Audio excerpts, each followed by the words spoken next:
Welcome back to Math Club. This is calculus. Yes, fellas, we're in the game.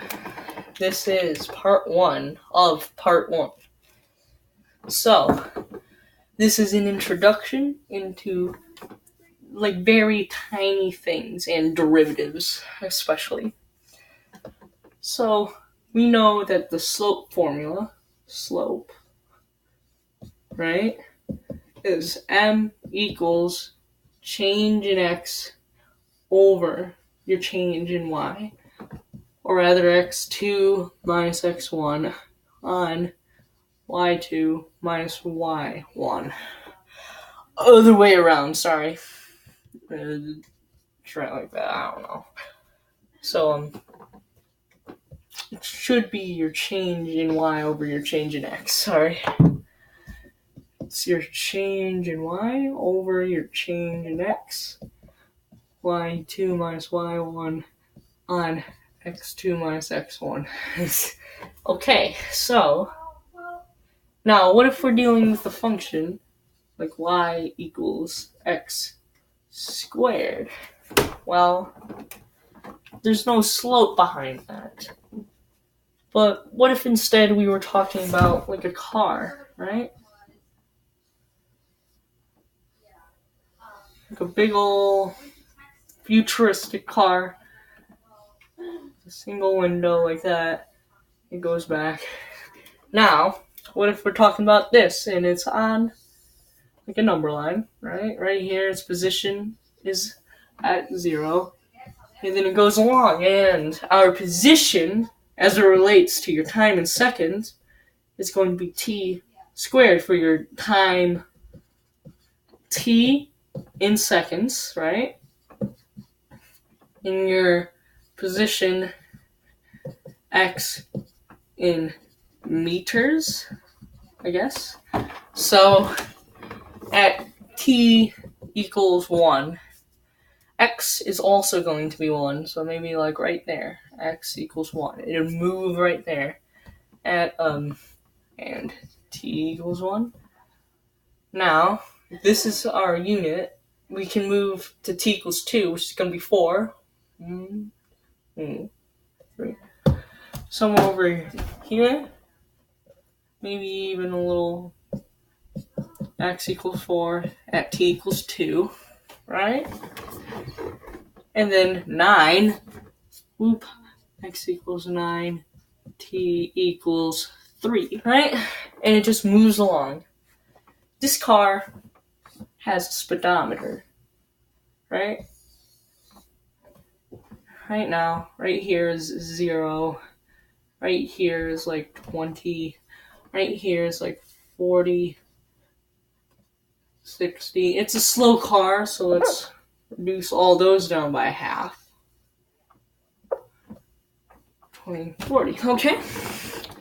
Now at x equals 1, you might suspect it'd be like going at 2 meters per second, right? And then at another time, it might be going at like t equals 2, it might be going at like 4. At t equals 3, it might be going at like 6. It'll have all these velocities, all these speeds on the speedometer. But how do we get those? Just from this. Your position is related to t squared, right? Well, let's think about this. If I'm trying to find the velocity, I know that velocity is distance over time, which is going to be the same thing as your change in x, right? That's your distance, your change in position, right? Divided by your change in time. So I want to find it at a singular point, right? So how would I do this? So, turns out you can do it. And, you look at when your change in time goes to 0, when it becomes arbitrarily small, when it becomes almost instantaneous. Okay? Almost instantaneous. It's never instantaneous. It can never be that. Because then you'd be dividing by 0. So, now, your change in x as it relates to your change in your t, well, x is a function of t, right? I could write it like this. X of t. Input t gives you t squared. So let's go ahead and say x of t plus some change in t, right? Minus x of t normally. Divided by your change in t as it's going to 0. Okay? So now, this can give us something, right? Well, right? Because x of t is t squared. So this is going to be t plus delta t squared. And then subtracting off of that is just t squared. Now you're dividing by delta t. Now off of this, you can get your equation t squared plus 2 delta t times t minus t, plus your delta t squared minus t squared all over delta t by double distributing. Now you can cancel these out and divide by delta t, right? So now I have 2t, up here it's a 1, alright?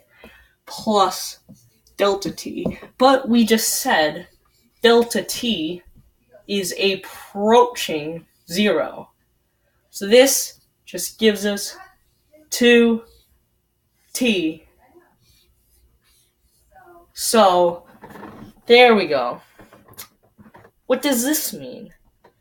Well, that means on your speedometer, at any time t, any of these times, I can get a velocity on it, what it would read on the speedometer, by 2 times that time.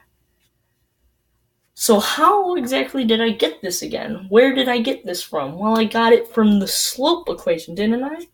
I got it from change in x over change in t. X is kind of like your y, and t is kind of like your x in this case. So really I'm doing change in y over change in x, but with different variables. So I really looked at some small change in t and how the ratio. If you didn't understand this part, I'm going to go ahead and draw a graph now that might help you understand it a bit more. Okay?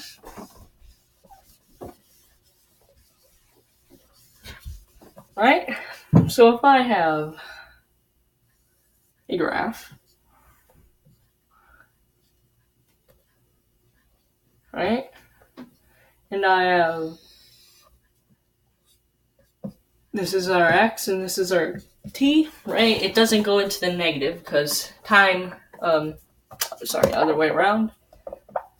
This is our t and this is our x. Time can't be negative in this case. So, say this is some point t, okay? Just some arbitrary point. And right here is some t plus d, change in t. This little distance right here is your change in t, right? Right here, I draw a line up. This is the x value. X of t, right? Right? And this right here